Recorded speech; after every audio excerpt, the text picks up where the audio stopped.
Hello, everyone. I hope you guys are all doing well. Welcome back to another live stream.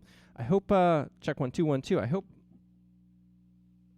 everything sounds good. Guitar sounds good. Mic sounds good. Let me know if anything's too quiet, too loud, anything like that. So welcome back. Every Wednesday I've been doing these live streams, and I'm happy to be back for another one. I like to keep trying to do these every Wednesday, but I don't know. We'll see. Feeling pretty good about it at the moment. So I hope you guys are all doing great today. As I always say with these live streams, I like them to be as interactive as possible. So please feel free to hit me up in those comments. I'll try to respond to everybody.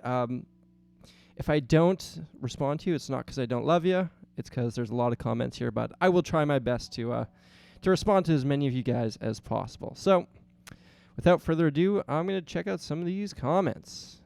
Everyone says hi. Hello. So here's what I'm wondering. There's always like a bunch of people who say first. Do you legitimately always think that you're the first one? Because half the time, there's always somebody who says first, and they're like the fifth person to say that. Anyways, I'll also be jamming out for you guys as well on this stream. Someone says cheers from Portugal, cheers from Canada. Moa2607. This is my response. Callan, oh my man. Thank you so much. Oh, Callan.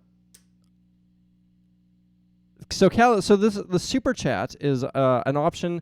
If you pledge money to it, it pops up. Callan says, I'm a Patreon, plus I have a new guitar. It overdrives my shitty amp so much. Callan, I'm going to be sending you an email over the next couple days. I saw that your pledge popped up, and it's extremely generous, and I'm so thankful. Within the next day or two, I'm going to be sending you a direct email. But as always, thank you so much, man. Thank you so much for the super chat. Thank you for supporting me on Patreon. People like you make it possible for people like me to do what we do. Cheers from Florida, says Mr. Deathbrand. Cheers from Winnipeg. I bet you it's much warmer down there in Florida. Tyler Elliott says, what gauge strings do you prefer? For my Telecaster, it's got a bit of a shorter neck. I use 10 gauge strings. For anything that has longer neck, like Les Pauls, any Gibsons mostly, I will use 11 gauge strings. And on my acoustics, I believe I use lights, which are 12s. I can just see one of my packs here. And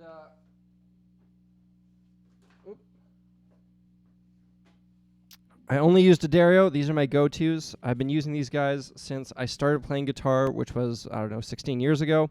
At one point, I decided to try every single string on the market. I tried Ernie Balls, I tried GHS, I tried Elixirs, and I always just kept coming back to D'Addarios. They're my favorites, so these are the ones I use on my electrics. These are the ones I use on my acoustics. I recommend them.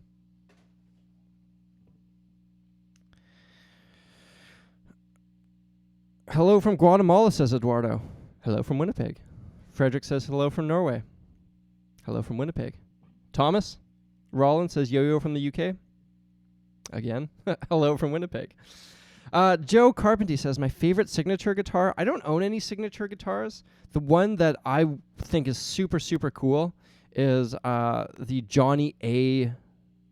Gibson, his signature model. It looks like a hollow body SG. It's got a Bigsby on it, which I love those. As well, I think that he made an Epiphone one recently, but that would probably be my favorite from my favorite signature model.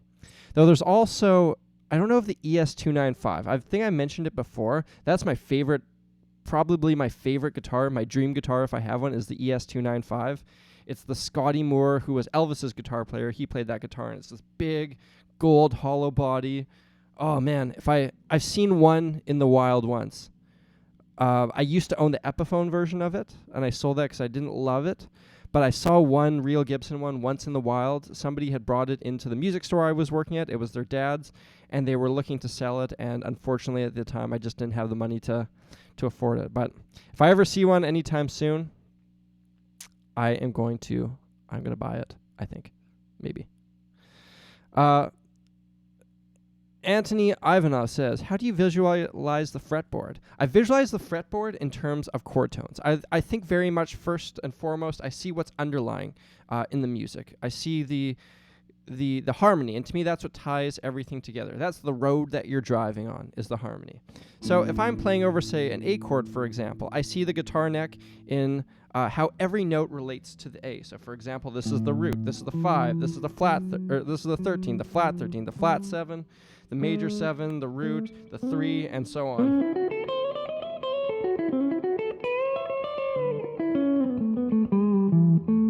And then if the chord changes to, say, a D, now then I see the guitar neck as how every note relates now to that chord. Like this note would be the 13 on the A chord, whereas over the D, that's the major third. And that kind of thinking allows me to really highlight chords, as well as it allows me to play around with the chord. Because if I know, for example, that this is the sharp 11 over an A chord, that has a certain sound to it, I might decide to add that sound to a solo.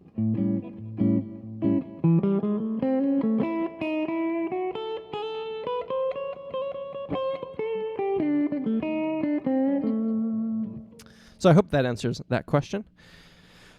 Alex Sanchez says, Cybeam is amazing. I've been listening to it. I've listened to it at least 20 times now. So I just released a song, I guess that was Monday, and it was an original song called Cybeam. And, well, first of all, thank you, Alex.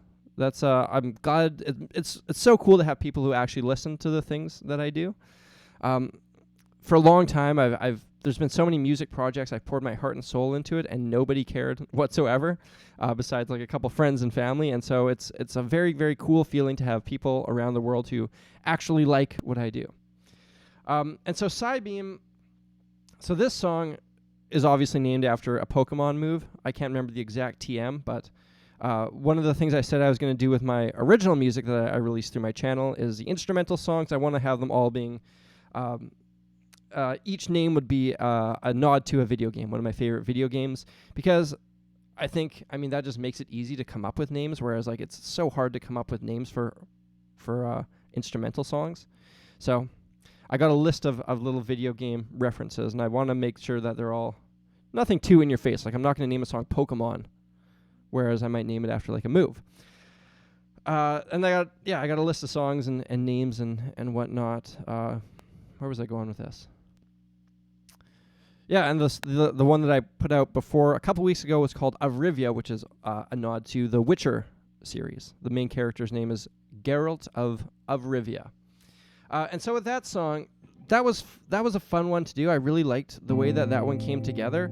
I had this idea when I was driving the other day. I was listening to John Mayer's Continuum, and you know, one of the things that the hip-hop artists would do is they would find pieces of songs that just had drum section, drum fills. And one of the most famous ones is the Amen drum break, which comes from, I can't remember what song, but it's sampled in like a million hip-hop songs. And it's just a break where it's just the drums. And what the DJs or I guess producers would do is they would take that one little section and repeat it. So it's just that becomes the drum beat of a song. And I love that idea because I'm not a drummer, and whenever I try to play the drums, it doesn't sound great to me.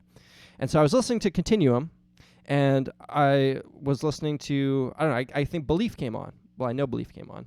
And the beginning starts with a really, really cool drum beat. Steve Jordan plays that, one of the best drummers in the world.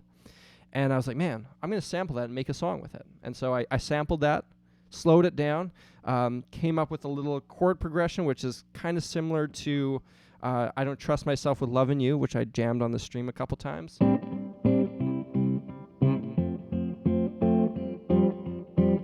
And so I came up with a chord progression that went like this.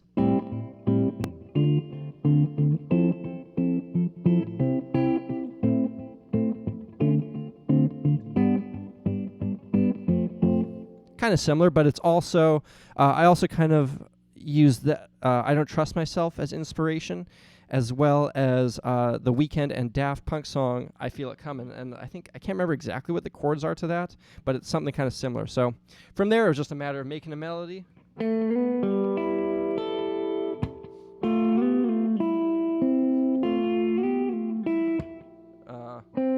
That's what it is.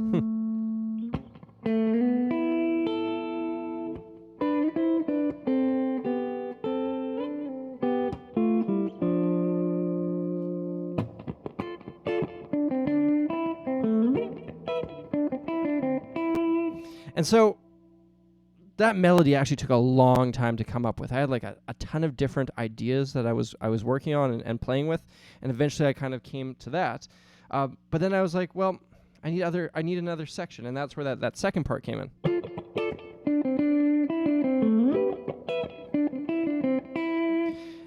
And for that, it was one of those things where I just started singing. I just started making up lyrics and just like humming some stuff and seeing what I could come up with. And I just kind of, for whatever reason, I came up with the line, what was it?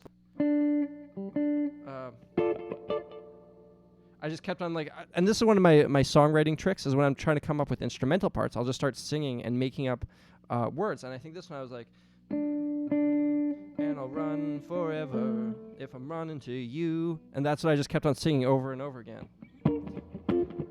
And I'll run forever if I'm running to you. And then it goes.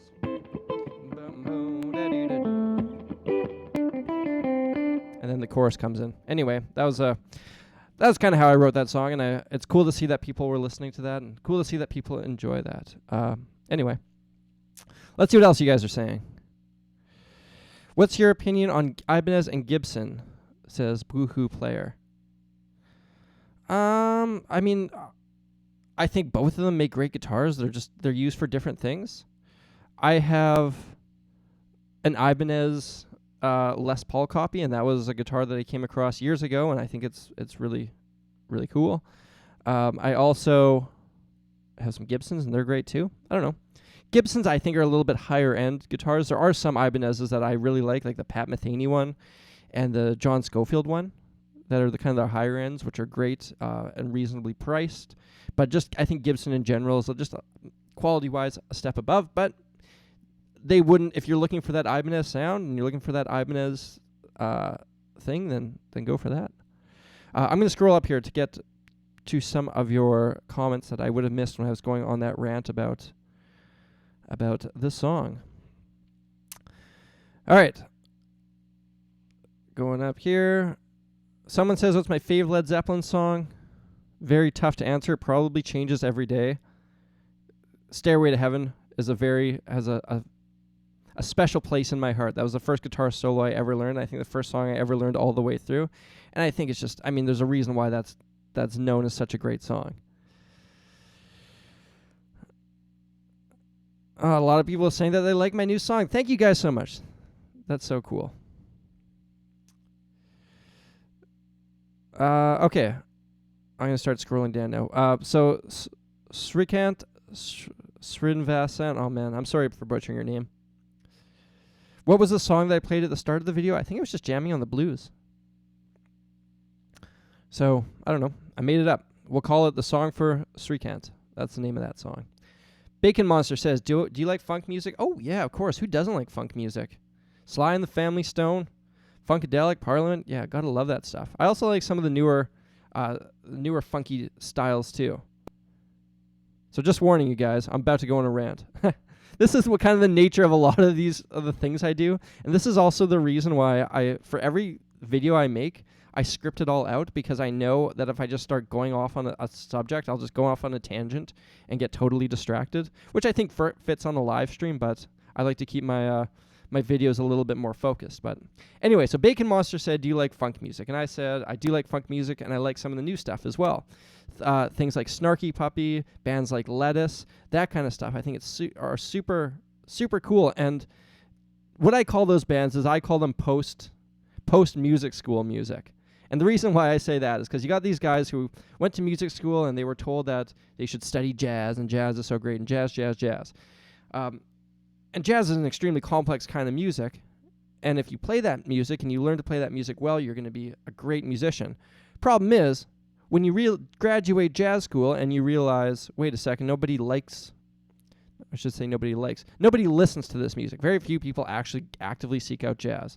And so people are like, well, that sucks. What am I going to do with all this theory and all these skills that I've learned? And so they put a backbeat to it, play some funk over top of it, and shred their jazz solos. And so it's one of those things I've seen happen over and over again. People that I've graduated with, they start making funky jazz funk music as soon as they graduate, and they realize that, hey, we'd actually like some people to listen to our music. Thomas Rollins says, what would you say are the essential elements to your style of playing? That's a tough question to answer. I mean, the elements of music, in my opinion, are rhythm, harmony, and melody. Those three things combine to make music.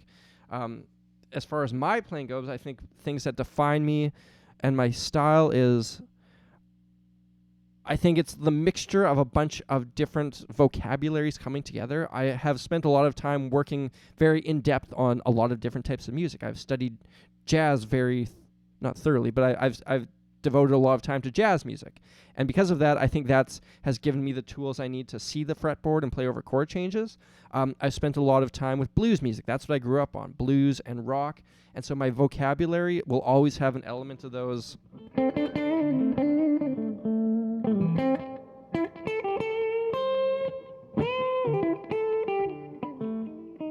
It'll always have an element of that bluesiness in there. On top of that, I think with the jazziness, I use that to do some chromatic type things.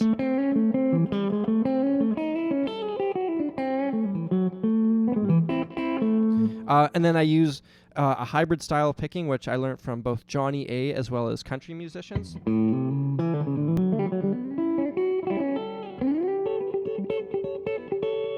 And so then I think that just like all those things, just they fuse together, and that's, I guess, the elements of my guitar playing. And I think the one thing that ties it all together is maybe I don't do the best job of it, but I always try to serve the song, and I always try to make the best song possible, not necessarily the best guitar work. Whatever I do, I like to make sure that it is the most fitting thing for any song that I play. Okay, I'm going to jump back down these comments here.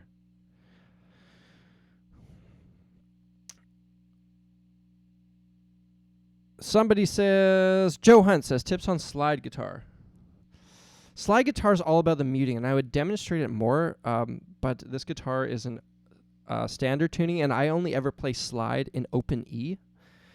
I think it's all about making sure those notes that you don't want ringing out don't ring out. I'll see if I can demonstrate a little bit. So, a lot of people when they're playing slide guitar say they want to play this note. You don't just hit that note, because then you get all these other strings ringing out as well. So you got to make sure you're muting with this hand, and then muting behind your slide with these fingers. Another thing I'd recommend is having your action really high. On the guitars that I do play slide with, the action is super high. That way you don't get any of that buzzing along the fret, like you hear there. Besides that, listen to Duane Allman, listen to Derek Trucks. What's my favorite song from the Hendrix library? I got to go with Little Wing. Yeah, I got to go with Little Wing. Stephen Conrad, he says, that's cool, but do you know any Lunacy? I have no idea who or what Lunacy is, so no. Sorry, man. Yuri Dickmilk, great name, I guess, says, what was the first guitar you bought? First guitar I bought was this one. When I first started playing guitar, I borrowed a Nevada Strat copy from my neighbor Dave, and the guitar was an absolute piece of garbage. Amp was a piece of garbage. Totally just like your most basic starter guitar. And from that, I upgraded to a Squier Strat, which my parents bought me from one of my friends who had started playing guitar and decided it wasn't for him. And from there, my friend Jeff, he gave me a 1976 Ibanez Les Paul copy. He didn't really give it to me. He lent it to me, but this was 15 years ago, so I don't think he's going to ask for it back, fingers crossed. And then from there, I saved up all my money from reffing hockey, and I bought this guitar, and that was, I think, in like 2004-ish. And it's been my number one ever since, so this is a very special guitar to me.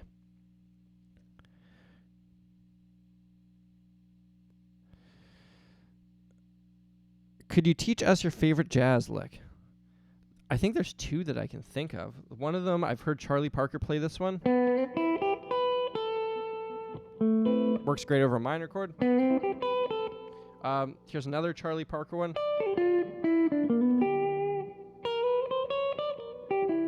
kind of just basic bebop ones. I don't know. I don't think I have one off the top of my head. Those are cool, but I don't know. Find the ones that work for you.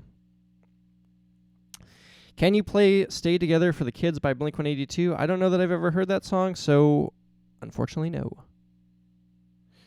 I have a friend who hates tellies. What do you have to say to him? Says Christian West. I don't know. Maybe open your mind a little bit. Having hatred for a guitar just seems like a little bit of a weird thing to invest your effort in. But if you don't like it, power to you. Keep on rocking on that Strat or whatever you're using. Renevius says, any tips on songwriting? My biggest tip on songwriting would be that it's like playing guitar, and you actively need to practice it. If all you ever do is play guitar and not practice guitar, you're not going to improve. If all you ever do is sit down to write songs, but you don't actually actively work on songwriting, same idea. I don't think you're going to improve. So you can practice songwriting. You can practice it in different ways. There's some great resources out there that can help with this. Writing Better Lyrics by Pat Pattison is one of them. But yeah, you have to make an active effort to improve at songwriting if you ever are going to.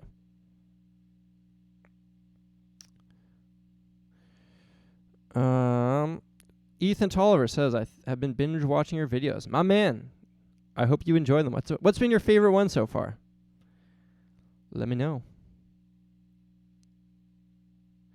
Lewis Bates says, what would you say is the most fun type of music to play for you? Oh, it always changes. It depends. I think it depends on who I'm playing with. Certain musicians I love to play old school country with, and that's a lot of fun to me.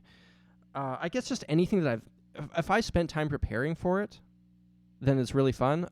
Right now, jazz wouldn't be a ton of fun for me because I'm just out of practice on that. Though there would be a couple jazz songs that I think would be a lot of fun in the right setting. I don't know. I don't really have an answer to that. They're all fun. All right, guys, I'm going to play for you guys in a second because I feel like I've been chatting a lot.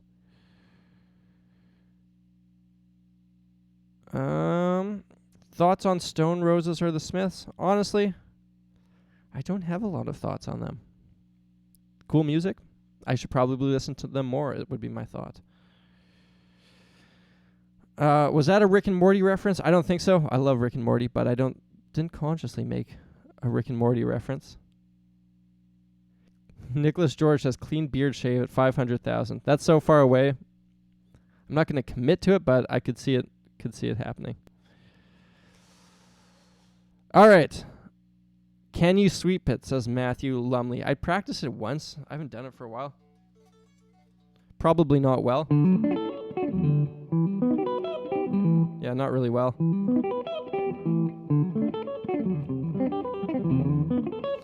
I'd have to practice that. Any attempt that I do would be pretty poor.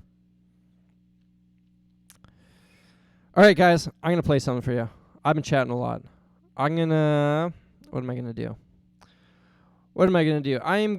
I got my loop station with me. And with my loop station, that enables me to record something and then it repeats back. I don't know. I think I might just make a little funky Pink Floyd-ish thing maybe to mess around with. I don't know. We'll see. I don't really know what's going to happen here.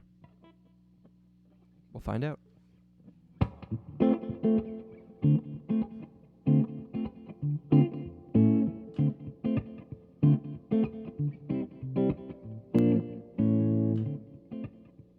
Okay, it's not really Pink Floyd-y, but it's something.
Ooh, that was fun. I never know how to end those songs when I'm playing on with the loop. You can't just like do a live fade out. I don't know. It's tough, but always fun to play, to jam along with that type of stuff. And that's one of the reasons why I recommend getting a loop station, is because you can just make those things and just jam away and have a blast doing it. So thank you guys for listening. I hope you enjoyed. I haven't read the comments. Everyone might be saying that's the worst thing I ever heard, for all I know. Let me get down here. Let me get down with these comments. Someone says, where are you from? I'm from Winnipeg, Manitoba, Canada. Can I please get a wubba lubba dub dub? I'm a longtime fan. John Wallace, wubba lubba dub dub to you. Hey, when's the new, when's season 2 or season 3? Is it season 3? Season 3, episode 2. When's the next episode of Rick and Morty coming out? E. Montoya says, haha, that blues face. Gotta love blues face. You can't... It's totally involuntary. Like, how can you play some of those licks without being like, oh, yeah.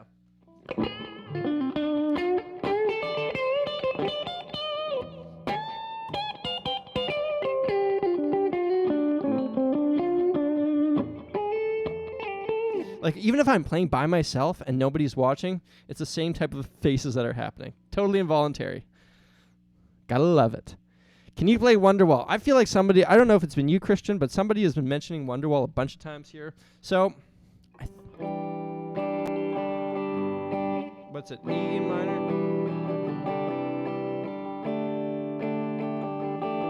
I think it's E, G, D. Is that it? If not, you guys have seen me failing utterly. I think it's something like that. E minor, G, D, A-ish. Oh yeah, there's a capo on there too. I did a cover of Wonderwall a little while back. I named it the worst cover of Wonderwall ever, when in reality, it may have been the greatest Wonderwall ever. If you haven't seen that video, I kind of recommend going back to watching it, but it also, it was pretty goofy too. Oh, Rick Sanchez. Rick Sanchez in the chat. Welcome. Would you ever get a Gibson ES335 or a similar guitar, says Evan Harris? I have a similar one. I have the Hofner JS Stowell model. And I use that one for any of my jazziness. I used that one a lot when I was in school. But I don't use it as much anymore. But every now and then, if I'm feeling jazzy, I might pull that out. What do you think about Thundercat? I have no idea what Thundercat is, so I obviously haven't put enough thought into it. Gavin Slomia says, who's your favorite Stratmaster? Oh, I don't know. There's so many great ones. Like, how do I choose between like Stevie Ray Vaughan and Hendrix, and I love John Mayer, Rory Gallagher. I don't know, man. That's tough. I don't think I could do it. Even like newer guys like Osnoy, that guy's an absolute beast, and he plays a Strat too.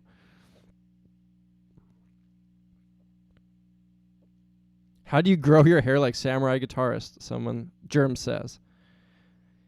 You just wait. I gave myself a haircut the other day. So one of the things I do, since like, I don't know if you can see, but all I ever do is I just wear it up in the bun all the time. And so I have no real concern about how it looks when it's down, really. So what I'll do is like I'll just pull it up into the bun and just cut everything else off that's not in there.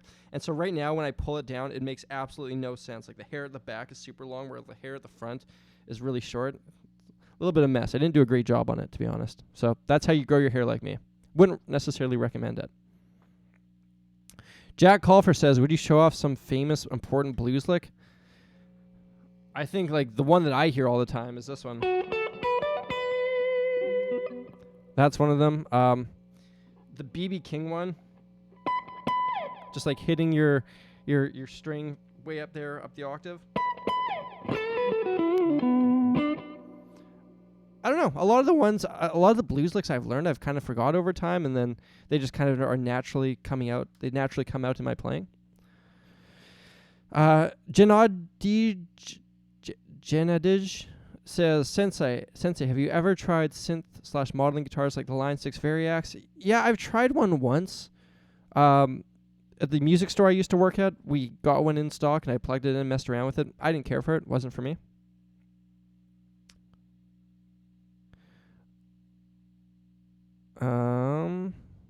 Do you listen to any metal? If so, what would be your favorite metal band be? I don't listen to any metal. I'm one of the few guitar players on YouTube who doesn't, but no, I got nothing against it. It's just it's not for me. It's not what I grew up listening to. It doesn't really draw me in. If I'm actively making an effort to listen to music, I would listen. I just prefer listening to other things. But if you do like metal, power to you. What's your opinion on Derek Trucks? And what are your favorite slide guitarists? Says Cy10JS. Derek Trucks, whenever his phrasing is just immaculate. I love Derek Trucks. He's one of my favorite guitar players in the world. My man crush Monday every Monday. Or every day. So that's what I think of Derek Trucks. Besides him, Dwayne Allman. Got to go with him. What do I think about Joe Walsh? Stuff he did with the Eagles was pretty awesome. I like him.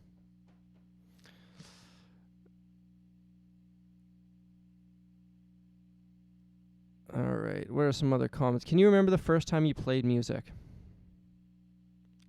Well, before I even started playing guitar, I played clarinet with my high school band, and I was so bad at it. So we had there's 3 chairs. The first chair is obviously the best. Second chair, third chair, or maybe there's 4 chairs. I was always in the last chair. And it was just the biggest disappointment to my music instructors, because I think they knew that somewhere inside of me there was somewhere inside of this guy who sucks at clarinet is someone who could be really good at clarinet. And I think as they saw me get into guitar and become spend a lot of time practicing guitar and getting really into it, they were just like, well, why are you so bad at clarinet? And I think the thing was I didn't like it. I didn't like the way the instrument sounded. Though looking back, I really enjoy clarinet now. If I hear Benny Goodman playing it or someone playing jazz clarinet, I love the way it sounds. But at the time, I just wasn't into it, didn't put any effort into it. And yeah, because of that, I was terrible at it. But before then, I remember being really young and just jamming around, just finding sticks in the backyard and playing on buckets and stuff like that, and just messing around like that a fair bit. But never I never grew up with a really with a huge interest in music or being really involved in it in any way.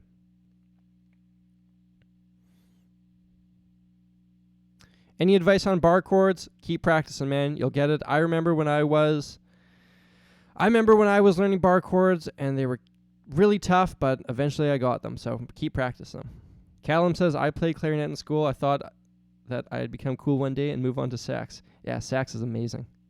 I wish I could play. I wish if I could go back, I would spend a little bit more time playing the clarinet, because to be in a setting where you can actually make music for an hour every day at school is really cool, and I didn't really appreciate that at the time. I don't think I would ever play a ton of clarinet, but if I could do it again, I'd rock out on clarinet a bit more. Someone keeps saying release the hair.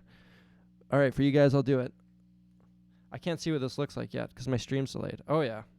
So like I was saying, at the front here, you see it's this long. It's like I have man bangs, whereas at the back, it's crazy long. So anyway, there you go. For you guys, one day only. I've been trying to get L'Oreal to tweet back at me. I said, hey guys, let's do a commercial sometime. let's do something. And they won't respond to me. So I was like, Pantene Pro V, get at me. Herbal Essences, get at me. No one. Crickets from then. Oh, you guys are amazing. In an alternate universe, this channel is called Samurai Clarinetist. Yes, it would be. Jonathan says, what's the best show you've ever seen in real life? Tough to say. I've seen some amazing shows. I've had some great concerts. A couple that stand out to me. I saw John Mayer in Sydney, and that was a really great one. I saw Derek Trucks at a small theater in Winnipeg. That was really great. It's more kind of the experience, I think, to me. And those were really great experiences. Seeing the Chili Peppers when I was super into them around 2006 was really cool. I saw the Chili Peppers also in Melbourne, as well as they did a free concert there. And I think they did that because Flea is from Melbourne. That was super cool, watching them just like... It wasn't really the Chili Peppers. It was John Frusciante, Chad Smith, Flea on trumpet, and Josh Klinghoffer playing synth, and I guess he was like doing some bass stuff. And it was really cool because they just jammed out for half an hour, and that was just a totally unique, fun experience. I was in a city that was totally new to me. That was really cool. I'm sure there's a lot more. I've collected all my ticket stubs over the years. And what I did recently was put them all in a frame. And so on my wall in my living room, I have all my ticket stubs in a frame. And it's kind of cool looking through those and seeing all those shows. Rick Sanchez, my man, asked, are you using Eddie pedals today or straight up into the amp? I pretty much always use pedals when I'm doing these live streams. Right now, I have my Diamond compressor turned on, as well as my Echo and my Cusack Screamer. And then that's going into the loop station, which I've used to jam out a couple songs a little bit for you guys today. And I'll probably jam out a little bit more. Pep25 Pin says, if someone contacts you to make a song for a video game, how much would you charge for a song? That's really hard to say. If you are interested in working with me, send me an email, info@Samurai Guitarist. It would depend. If someone's like, hey, make me a song for a video game, and what we want you to do is just freestyle solo guitar for half an hour, then that would not be obviously as much as if someone's like, hey, do a fully produced song and we want these specific things. So I don't know. You'd have to send me an email with more details and we could work that out. Why is it so important for a musician to learn songs by ear, says Axel? Well, because it develops your ear, and as musicians, that's our most valuable asset. Music shouldn't come from the fingers. It's sound. In the same way, a painter's most valuable asset is their eyes.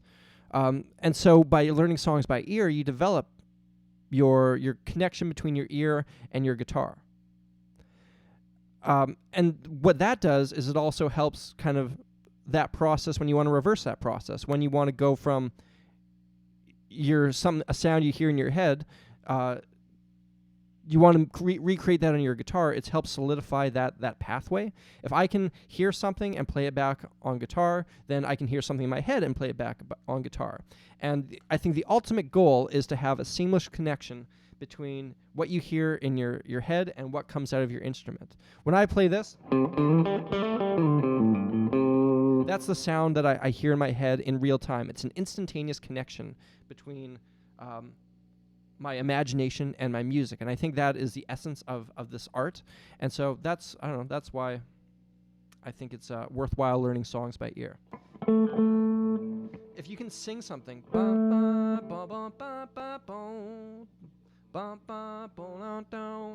if you can recreate that on your guitar,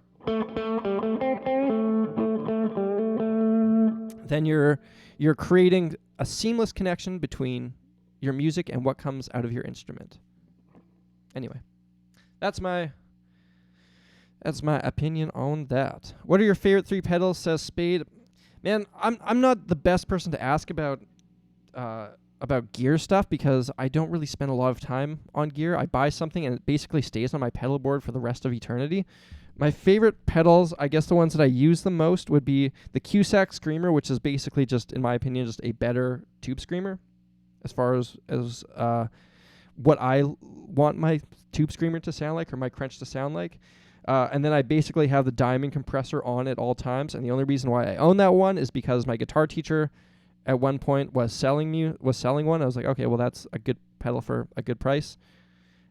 It was just practical, stuck it on my pedal board and just learned to love it. And then the Tube Echo, I usually have that one on at all times for just a little bit of atmosphere. Jack Bled says opinions on Rob Scallon. Love the guy. Love his music. I think his channel, guys like him have paved the way for people like me, so I have a huge amount of respect and appreciation for those YouTube guitarists who've been around for a while. I've met him a couple times now, and he is just like he's one of those guys who makes you feel great, makes you feel like you've been friends for a long period of time. When I first met him, he knew who I was and was very accommodating, and I think that kind of person is great to see. It's great to see somebody who is not only a phenomenal musician, but just like a good overall, good, well-rounded person. I think that's I don't know, ringing endorsement from my end. What's your favorite song by Stevie Ray Vaughan off of Texas Flood? Oh, that's tough. Maybe Mary Had a Little Lamb. That was one of the first blues songs I ever learned.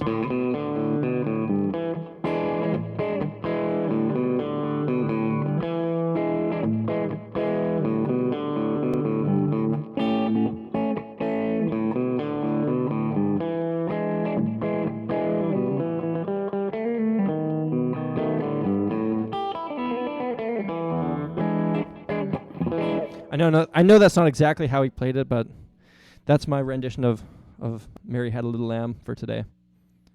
Maybe Rude Mood too. That's a good one. Oh, I wonder if I could play that. I'm gonna embarrass myself if I can't anymore.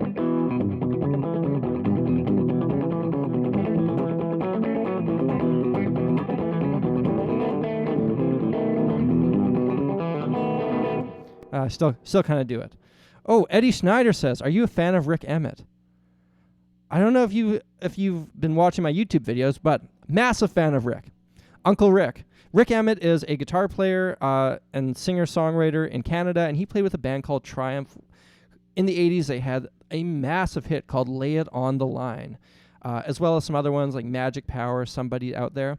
And the reason why I'm excited about that question is because I took, when I was in music school, he was my private instructor for 2 years. And a lot of what I do, a lot of what I've learned, especially in the songwriting world, is directly influenced by Rick. Which reminds me, I should send him an email and say hi to him. But really, really great guy, and I owe a lot to him. He's taught me everything I know about songwriting. Eddie, I'm from Winnipeg, Manitoba, but I did my schooling at Humber College in Toronto. Joey Santiano says, what's your favorite song from the Dire Straits? Maybe Lady Writer or Romeo or Tunnel of Love, maybe I might go with. Yeah, Tunnel of Love, or just because that's got such a good solo. But also, Sultans of Swing has such a good solo as well. I don't know. Lady Writer, Sultans of Swing, Tunnel of Love, I'm going to go with. Gabriel Ledesma. Man, I'm sorry for you guys that I keep on butchering your names.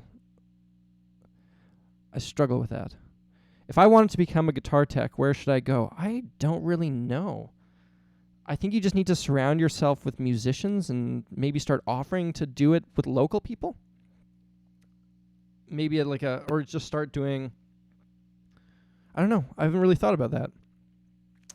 If you start doing setups and then you get good at doing setups, the word will spread and you'll become one of the go-to guys for doing setups and guitar work. And then I think if you get lucky, you might get recommended to somebody who is touring on the road. I don't know. I don't really know. That would be my advice. If I were to go on the road today and be offered to get offered a guitar, or to have the option of bringing a guitar tech with me, I think I personally would seek out somebody I know a little bit and have done some work with. So I don't know, just networking in general. Can you play behind your back like SRV, says Brandon P. There's only one way to find out. Let's see.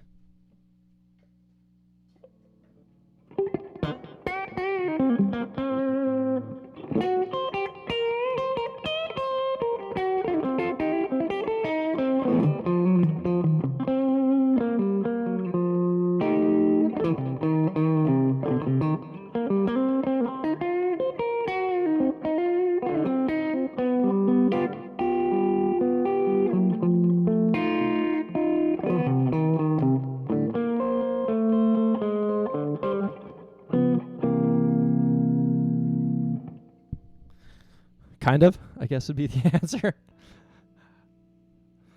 So I can see my live stream, like my view of the stream is delayed here, so I can see that happening. That's kind of funny. I wasn't planning on doing that today. That was kind of fun.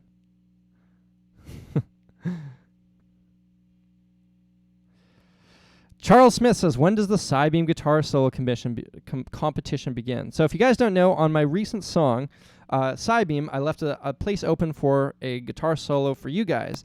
And all the details for that are going to be released on Monday, June 5th, which is Monday coming up. Anything you need to know about that will be covered then. Competition will start June 5th and will go to July 3rd. I would say just hang on. Just hold off before you start doing anything because there are some details about that. But yeah, so check back here on Monday. Ronnie Psycho says, dude, we have similar foreheads. I've never heard anybody use that phrase before. Who's my favorite guitarist? I made a video once on my top 10. I don't think I could single out a single one, but on that list are guys like Stevie Ray Vaughan and John Mayer and John Scofield, Pat Metheny. There's a lot on that list. Derek Trucks. I could go on for ages. Jonas Kasberg says, can you do that voice you did with the Wonderwall cover again? I could, but I don't have it set up right now. That's a specific pedal. Somewhere in my pedal drawer. It's a, what is that? VO1, and it's a Boss pedal, and I would actually need to like set up my mic into that for it to work, and I don't really want to do that at the moment. At some point, I'll do some more stuff with that.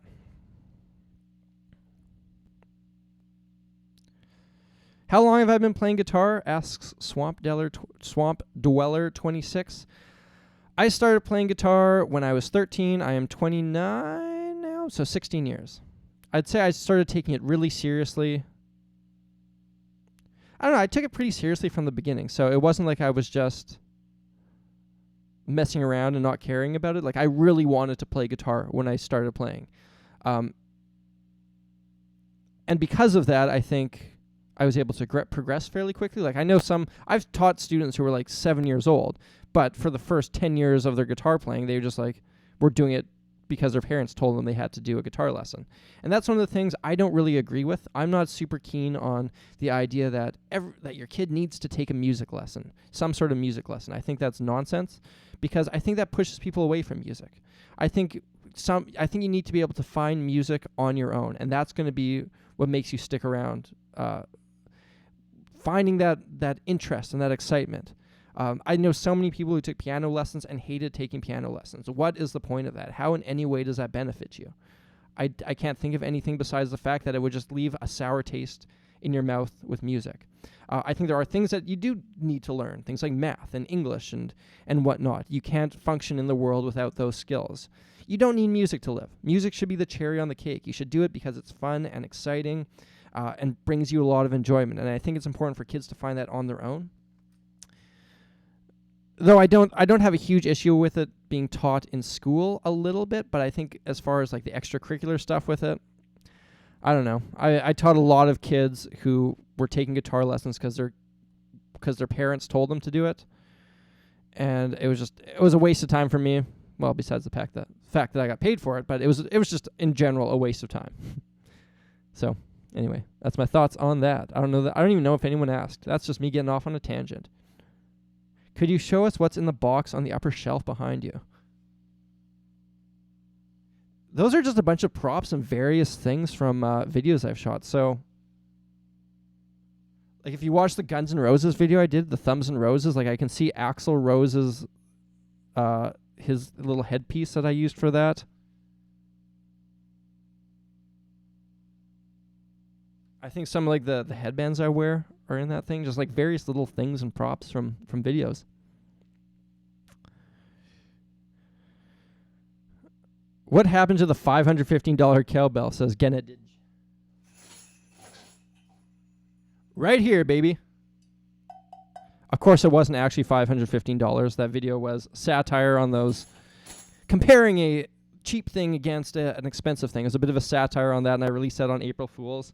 And when the joke that I made was, it cost $515, but I got a $500 gift certificate with it, meaning it actually only costed $15.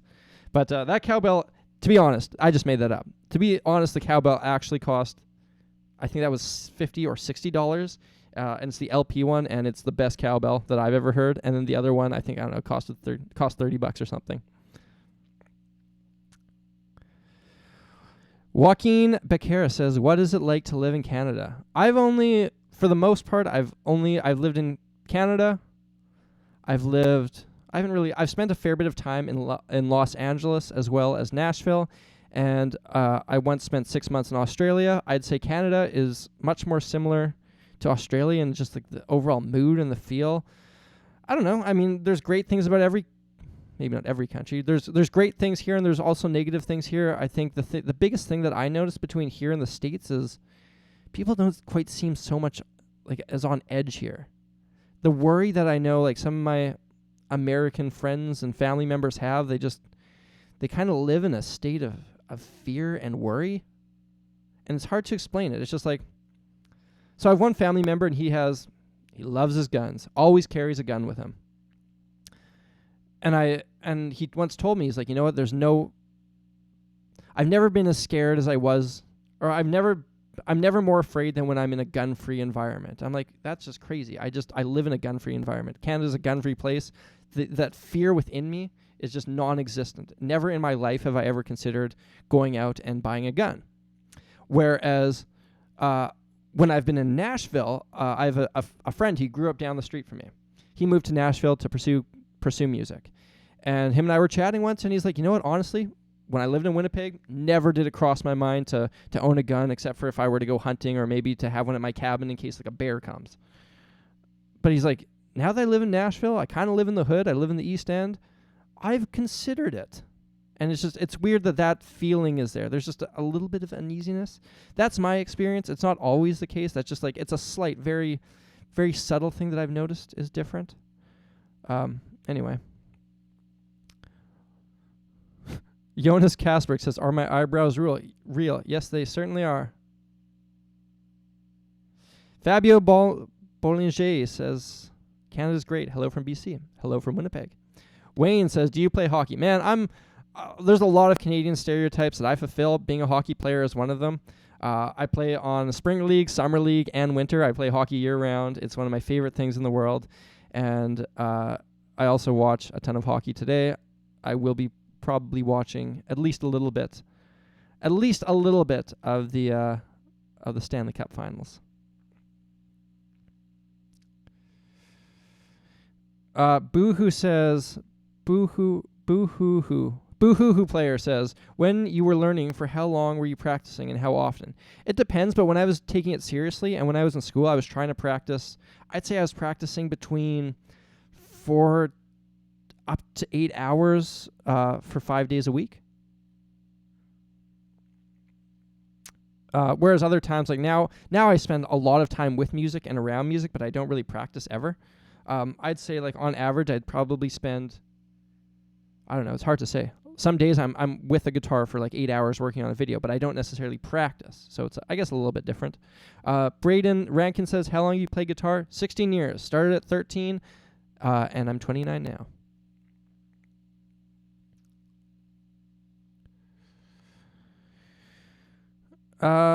Any tips for learning how to improvise, says Paul Smith. Learn a ton of music from other people. Learn a ton of solos from other people that you really enjoy. and then hopefully, and that will start coming out naturally. The other thing I'd recommend is try singing along with your improvisations. Beethoven 2030 says, I'm about to finish high school and planning on going to study sound and producing. Kind of scared, but really amped and determined. Any tips for people trying to get into producing for a living? Yeah, so I think the best thing you can do is always from day one, think about how, when you graduate, how are you going to make money doing this? The reason why I think I've had success is because the first day at school, even before even going to school, I was thinking about that. I was trying to come up with a plan. So your plan and your course to your success is going to be very different than mine. But you should always be thinking about it and always be trying to figure out how you can actually make money of this. Because it's to be honest, the chances are stacked against you. I went to school with, I don't know, I would guess 200 people started my music degree with me. If I had to wage a guess, I think 4 to 5 of them are doing music full time. And I think I was also in a situation where maybe upwards of, at most, let's say 10. That would be being very generous. And I think I was fortunate enough to be around with people who, like, I think my year was a bit of an outlier as well. Like, I look at some of the people who've had success in my year, and that was definitely not something I've seen with younger years or older years. So figuring out how you can make money off this is important to be thinking about from day one, as well as just build that network. Your network is going to be so important to you. Be around great musicians, find great musicians, and don't be aiming to produce a song for Adele. This was advice that I was given when I was writing songs. They said, don't try to write a song for Adele, try to write a song for the next Adele. And that stayed with me, and I think that's a good thing that you can apply. You're not going to get a job playing guitar for Justin Bieber, but you could hypothetically find the next Justin Bieber. Satan is my favorite guitar mode, says Marco. Rock on. Favorite Frusciante solo? Oh, solo song. Well, my favorite John Frusciante solo must be Californication. Favorite solo song? I love the album, the Shadows Collide with People album, so I could pick a ton off that one. Fabio Bollinger says, do you ever write lyrics? That's what I always struggle with. I certainly do. Not so much anymore. When I graduated school, my goal was to be a professional songwriter, and I was going down to Nashville a fair bit, and idea being that I would write songs as a in-house country, not necessarily country, but in-house songwriter down there. And because of that, I actively really worked at my lyric writing. All right, I'm gonna play something for you guys pretty soon. If I had to stop playing guitar and instead pick up a different instrument instead, what would the alternate instrument be? Probably bass, just because that would be the most similar. But if it was something that I don't, just playing for the love of it, I would love to get better at the pedal steel. I've got a pedal steel guitar over there, and I've used it a couple times, and I'm terrible at it. But I love the way it sounds, and that would be one that I would love to get better at. As well, drums would be really fun to spend time on. I've messed around with drums, but I'd love to actually get decent at it. I don't know. Time's a subject or a sensitive thing, and if I'm spending time on music, I like to be making videos for you guys. Is there a certain percentage of your videos that you tried to keep video game related and other not to be? Says Chris Smith. I like to do the video game stuff because I love video game music. I don't necessarily make an effort to try to do a certain percentage, but I try to spread things out. Like I tried to do a Sensei series, and I don't want to do another Sensei series right after that unless it's a 2-part series. So I like to do a Sensei series, and then maybe like a vlog, and then maybe something else, and somewhere have like a cover song and an original song, and then maybe come back and do another Sensei series, and then maybe a video game song. I don't know. My theory has always been there's so many things I like doing, and I don't want to just do one thing. It maybe have been a better off decision for my channel if all I ever did was instructional stuff, but I'd get burnt out on that. The reason why I can keep doing what I do is because I love doing it. I'm super excited about the next video. Every single time I'm excited about the next video. And if the next video was the same as the last video, I wouldn't be excited about it.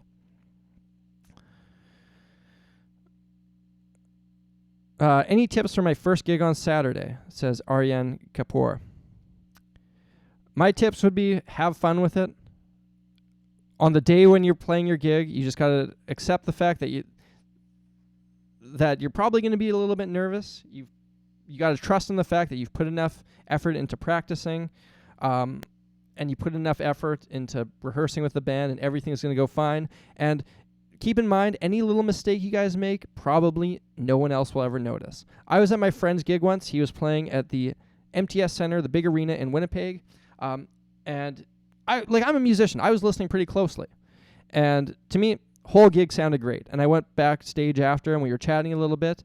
And he was like, "Man, did you notice that thing in this one song?" I'm like, "Nope, not at all." And he's like, "Yeah, I triggered the wrong drum beat," because he triggers like drum beats. And he said, "I triggered the wrong drum beat." And on stage, it felt like a colossal mess. If I didn't notice, most people wouldn't. So my point being is, any sort of negativity will be greatly magnified in your mind. And for the most part, everybody who's going to be watching you just wants to see you succeed. So that's my advice.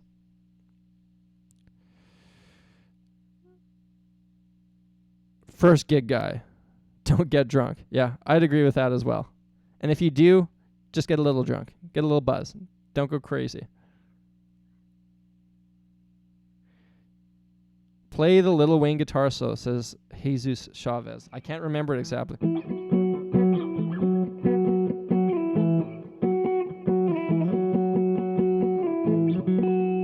Something like that.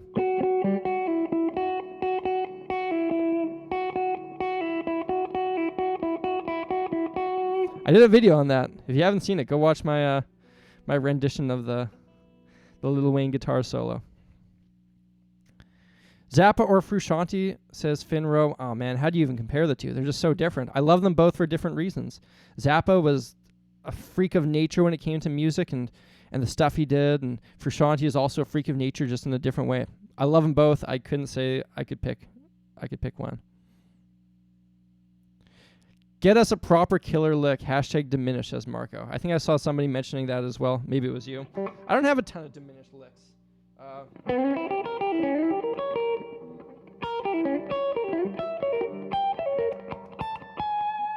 Maybe that's it. That wasn't great.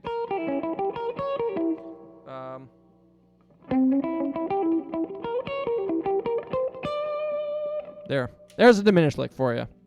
I don't have a ton of those, so somebody else could probably do a better rendition of that. What should I do because the singer in my band is a complete control freak and I can't fire him, says Paul Smith. Well, if you, for whatever reason, you can't fire him, you're kind of in a situation where you have the option of sticking it out, trying to talk with him, probably won't do much, start a different band. I mean, you can always, start a new band. That's what I would do. If I was in that situation, I would just stop playing with them. Blake Reynoldsonov says, which are you more impressed by? Someone who knows a bunch of covers or someone who has a library of original songs? Would love an answer. I don't know. They're both... I like original music more, but it depends. If you're really great at playing covers and you have some really, really weird and cool covers, and that's awesome as well. I naturally get drawn a little bit more to the original stuff. I don't think I would ever actively seek out a cover band. Whereas like what really floats my boat is seeing a band that has really awesome originals. But it's not really I'm necessarily more impressed by one or the other. That's just what I'm more naturally drawn to. If my guitar caught on fire, what would I do? Right now, I'd be shocked and I'd look around for the source of the fire and probably do what I could to put it out or get out of my building. I don't know. Do you like Tom Waits or Iggy Pop? I really like Tom Waits and the stuff I've heard from him. He hasn't been one of those guys who's really I've really got deep into, but that's for no other reason than the fact that there's a lot of music out there and it's hard to listen to everyone. But what I've heard from Tom Waits, I've really enjoyed. Iggy Pop, kind of same deal there. S. Carlson says Shred Wars is Jared Dines' thing. Yes, it is. Have I ever had a beef with a previous band or kicking out someone from your band? Yeah, sure. But I think there's ways that you can do it that are mature and professional. I wouldn't say I've necessarily had a beef with a band that I can think about, but like I've left bands, I've quit bands, I've kicked people out of my bands or fired people from my bands, and there's people I haven't hired back. But I think, yeah, if everybody's I try to surround myself with people who have good attitudes, and if I think someone's going to be a total drama queen, then I probably won't work with them to begin with.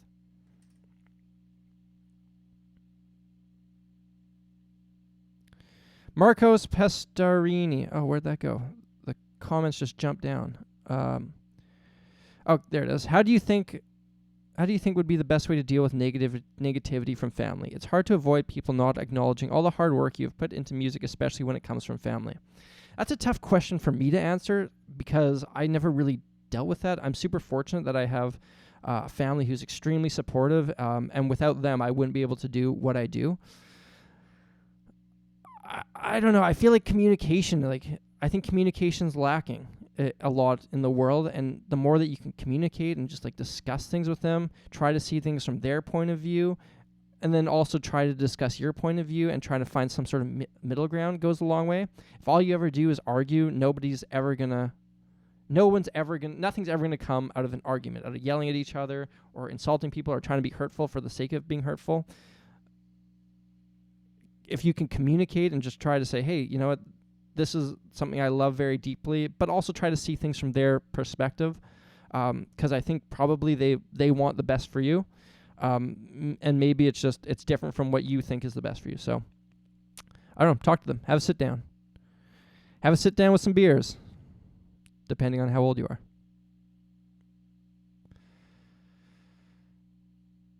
are. Javier Ness says, what's up with the red telly? I'm going to be giving that bad boy away. It's an American telly. It's an awesome guitar. I kind of want to keep it. They give away everything, all the information about that. I'm going to release on June 5th right here on YouTube, as well as I'm going to make mentions of it across all my social medias. So if you don't follow me on Instagram, Samurai Guitarist, Twitter, @SamuraiGit. It's going to be everywhere. If you pay attention to me, you'll find out all the details you need to know on Monday.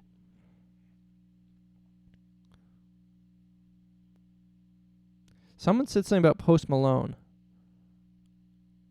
I just saw that before my comments just jumped all the way down. Radic says, Post Malone, do a cover. I actually never really knew much about Post Malone until he started appearing on a lot of that H3H3 stuff. He was in some of their videos, and he was on their podcast, and because of that, I ended up checking him out. And you know what? Honestly, he's pretty cool. It's not necessarily not necessarily my favorite thing in the world, but I don't know. It's kind of cool. I'd listen to more of his stuff. Sam says, why is your beard hair brown while your hair on your head is black? It's actually not brown. It's just like 70 or 25% of my beard hair is bright orange, whereas the rest is black, and so I guess it looks brown.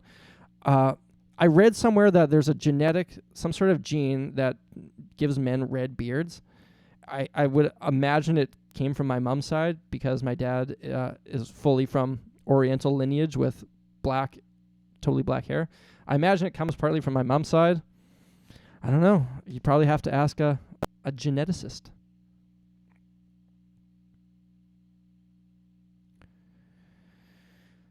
All right, jumping down to these comments here. If I skipped over anything, my apologies. I can't possibly get to everyone as much as I would love to. What is my favorite YouTube channel, says Dov Zazkis. Let's see. I watch pretty much everything H3 does. I watch everything Boogie does. I usually watch Philip DeFranco's videos, Casey Neistat. I don't know. I watch mostly the big ones, but I also, every now and then, there's a couple of friends that I have who are musicians. Rob Scallon, Andrew Wong, among others, and I don't watch their videos when they come out. I'll usually just a month will go by, and then I'll just binge watch everything they've done, and then feel depressed at how good they are. No, I'm just joking.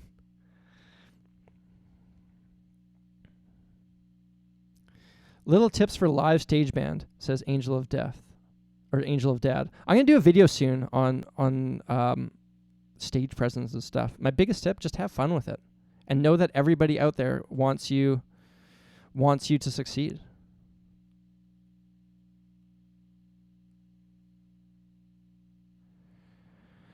All right, guys, I'm going to wrap this up fairly soon. I'm going to play a little bit more for you and then probably call this a day because I have a soccer game I have to go to. Every Wednesday, they seem to book me in soccer games, so it seems like a recurring theme on these themes.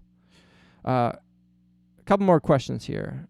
Someone says that gene comes from Neanderthal. I got it too. Maybe so. Neanderthal brother. Aiden Devlin says, Canadians say mum and not mom. I never knew that. Yeah, we also say a bunch of other things weird, which I never knew either. But trust me, when I say these things, people just light up the comments and tell me, what are you saying, man? One of those words was decal. Apparently Americans say it as decal. I had no idea. And so when I mentioned like the fender decal on one of my videos, man, did I get a lot of comments about that.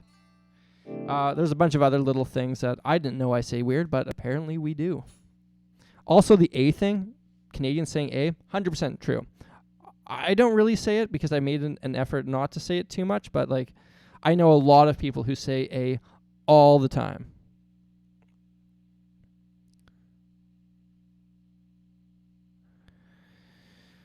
Violent Sappy says, I would travel to outer space. Cool. I don't know what prompted that, but cool. Someone says, and I lost that question. Someone said something about what is the most important thing for a band starting out nowadays.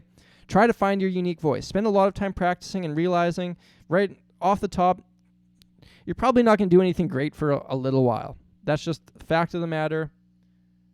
Think of how long these great bands have been around for. Be patient, work hard, try to find something that you do different with everyone else.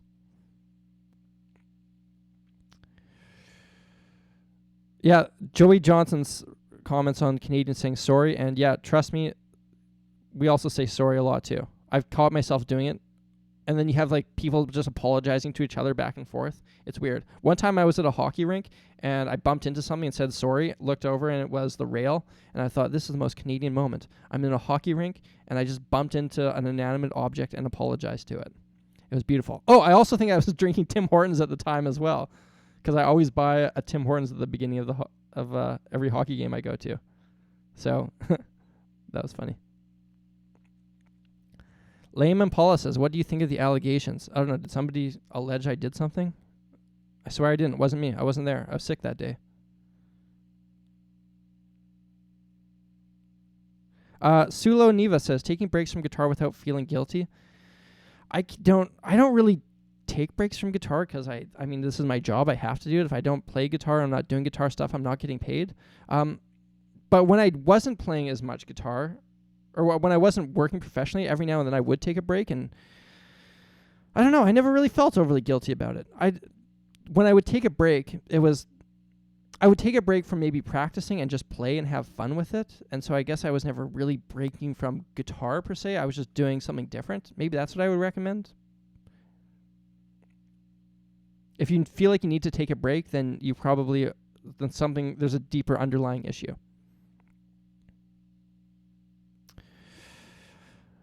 Do you fancy Jim Carrey? Man, the old Jim Carrey stuff, I grew up on that.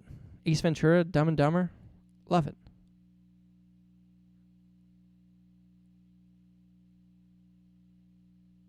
Show us your long hair. I already did that, man. You gotta stick around for the whole time. Marco says, thanks for your time. My only advice is to play more and chit-chat less. We don't need guitar shrink. Well, you know, it's a tough balance. If I could, I would have two of me. There'd be one guy in the background playing, one guy chatting.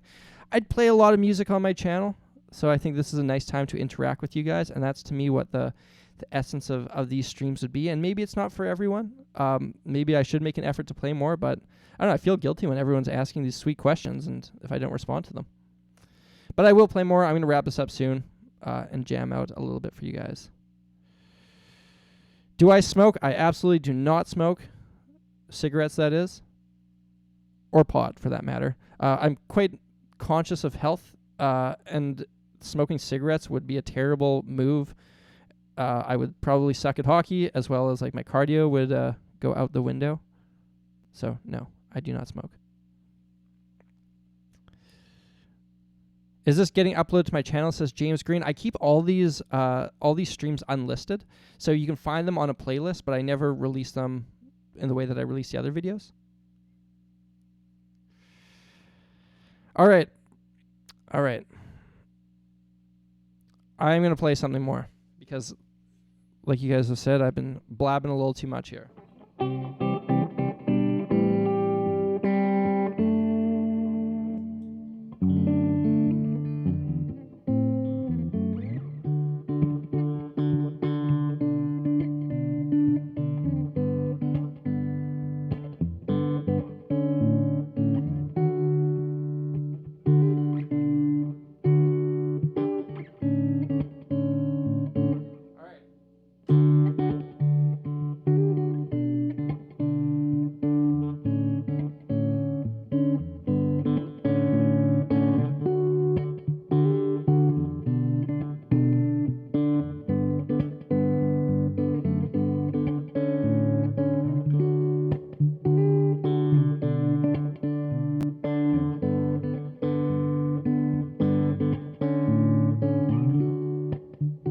That's kind of a cool loop. So these chords right here, I love these chords. These are the Dave Matthews chords, I call them, because he is the only one I've ever heard use them, and he uses them a lot. And he uses them for a ton of his songs.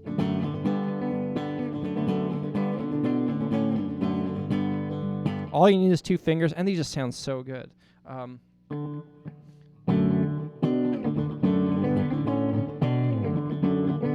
So I made a little loop with that, and I'm going to play some stuff over top of it, see where it goes.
Yeah, anyway, that was not...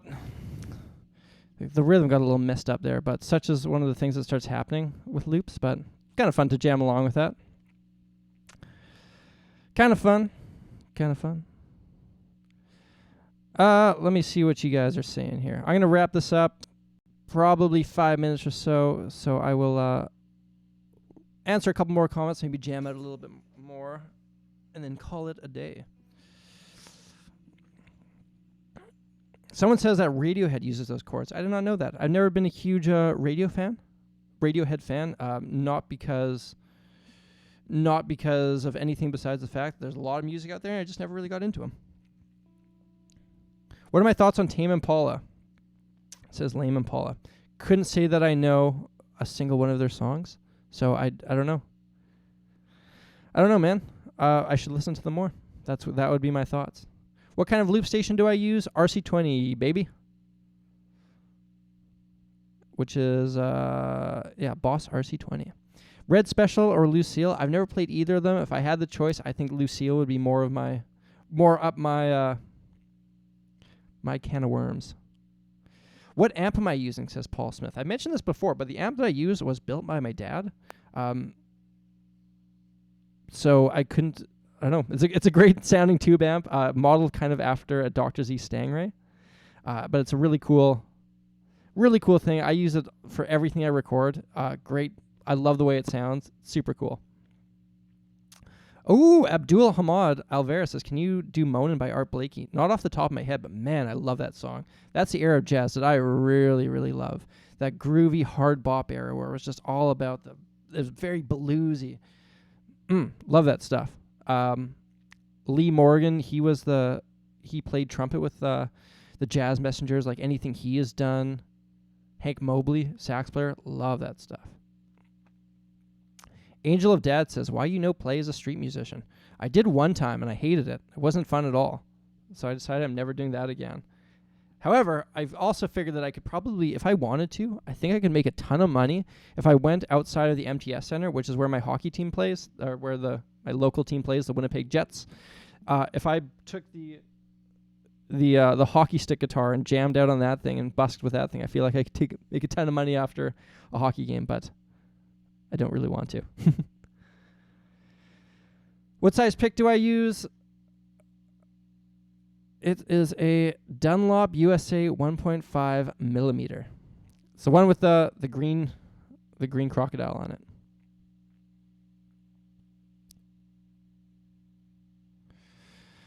Any tips on chicken picking without a pick? I can do it. It's just hard to fit it in. I don't really when I'm doing chicken picking, I feel like that is kind of like the essence of it, is that you're using the pick. My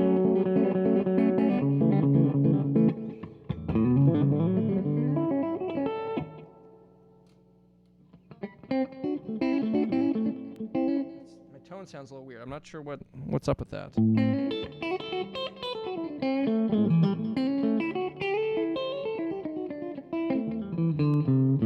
I think the essence of chicken picking is really using that pick as well. So I don't know, if you don't use it, maybe that works for you. I always use it when I'm playing. Trouba Jets, Winnipeg proud, my man. Looking forward to next year. This year was a little bit of a disappointment. Julian Gonzalez says, didn't John Frusciante use those Dave Matthews chords on Scar Tissue? Yeah, he kind of did, I guess.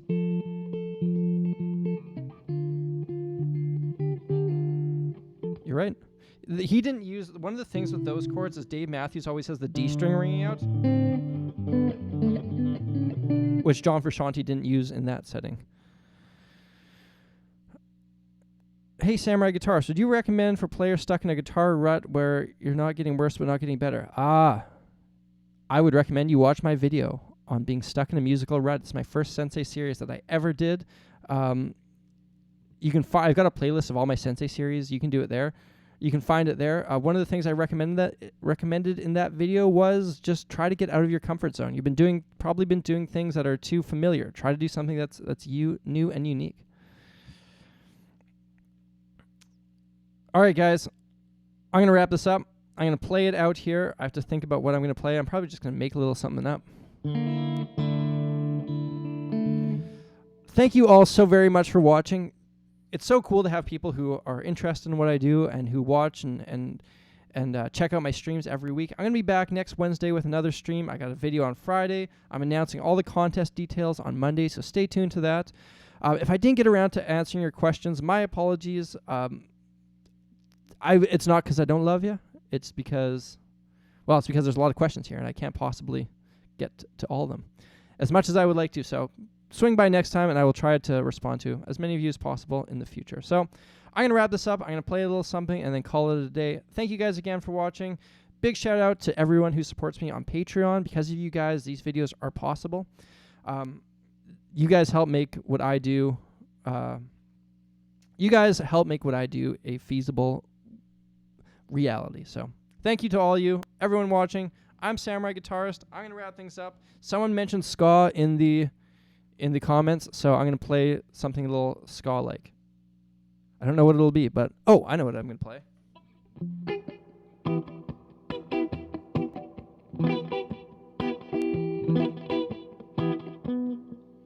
I gotta remember it.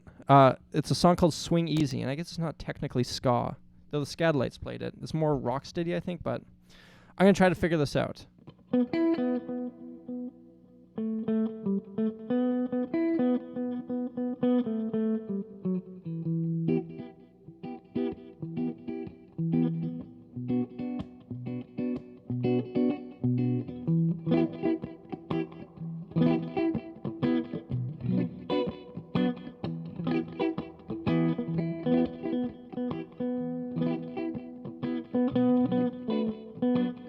I gotta remember how it goes. I haven't played this one for a long time.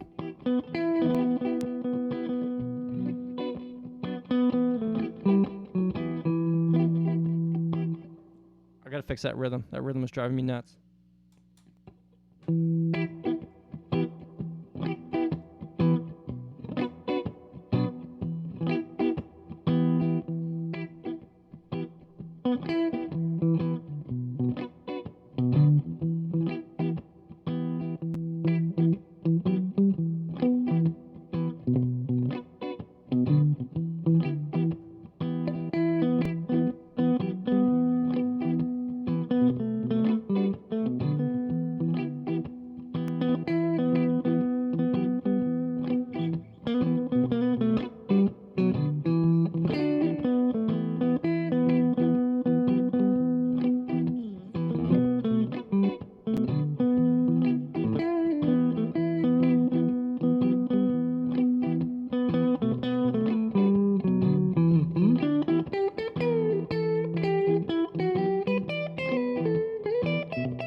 Guys, thank you all again for watching. I'll see you next time.